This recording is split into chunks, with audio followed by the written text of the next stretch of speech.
Welcome to moments and মৌসুমি বাবুর blog. মৌসুমি বাবুর ব্লগের পক্ষ থেকে সবাইকে অনেক ভালোবাসা জানাই।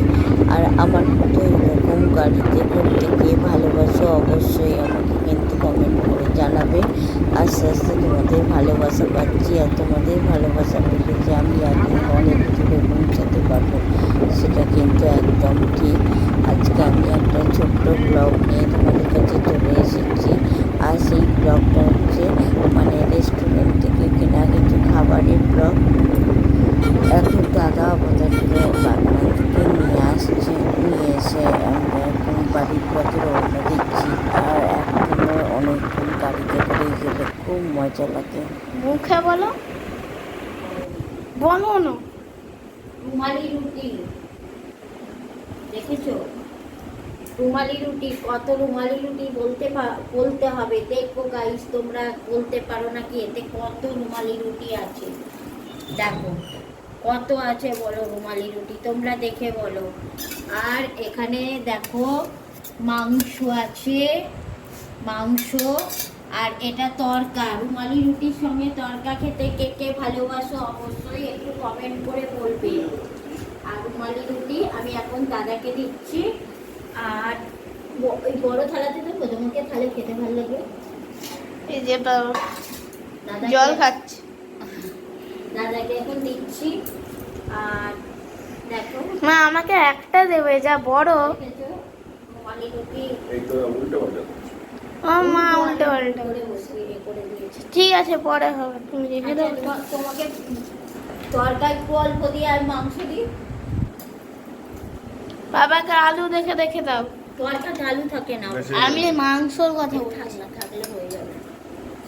আর মাংসটা দিয়ে দিই, ওটা তরকা দিয়ে খাও প্রথমে, তারপরে আমি মাংসটা দিয়ে দিই। বাবুকে আগে তরকারিটা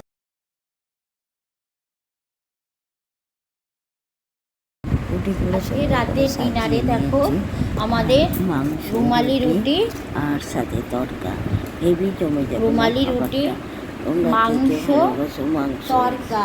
দিয়ে দেখো, রুমালি রুটি মাংস, খেতে মাংস, কিন্তু জানাবে। তরকা। আর অবশ্যই কিন্তু কমেন্ট আজকে রাত্রিরে ডিনারে আমরা খাবো। আমি এখন দাদাকে এটা ধরিয়ে দিচ্ছি, দাদা এটা খাক।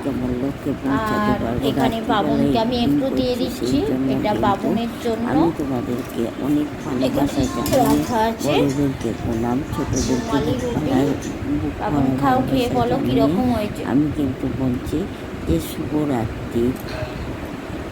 আর তোমরা কিন্তু তরকাটা ভালো ছিল না? সবাই দেখবে, সবাইকে Seafood দেখার plaza আমন্ত্রণ তরকা। রইল। কারণ ভালোবাসা না দিলে আমি সামনের দিকে এগোতে পারবো না। তোমাদের ভালোবাসা আমার একান্ত প্রয়োজন। তোমরা আছো বলেই আমরা সামনের দিকে এগিয়ে যেতে পারবো। এক এক করে তোমরা সবাইকে যেইভাবে সাপোর্ট করছো, আমাকেও কিন্তু সেইভাবে অবশ্যই সাপোর্ট করবে।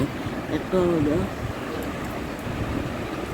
এই তো বসে গেছি, হাই উঠছে রাত্রিবেলাতে, তো সারাদিন পরিশ্রমের পরে আর থেকে নেটটা শেষ হয়ে গেছে, তাই একটু পরে আবার যখন নেটটা এলো তখন আবার আমি এডিটিং করতে বসে দিয়ে এডিটিং মুখে কিছু বলবো বলে তা সবাইকে খেতে দিয়েছি। আর কতগুলো আছে সেটা অবশ্যই তোমরা কিন্তু কমেন্ট করে জানাবে। আর আর কি বলবো তোমাদেরকে, তোমরা যথেষ্ট ভালো দেখছো, করতে চোখ মুখের অবস্থা এত পরিশ্রম হচ্ছে এই কদিন, আর চিন্তা করা যাচ্ছে না। কারণ সামনেই পুজো এসে যাচ্ছে, বাড়িঘর তো পরিষ্কার করা। আর কিছু বললাম না, ধন্যবাদ, গুড নাইট।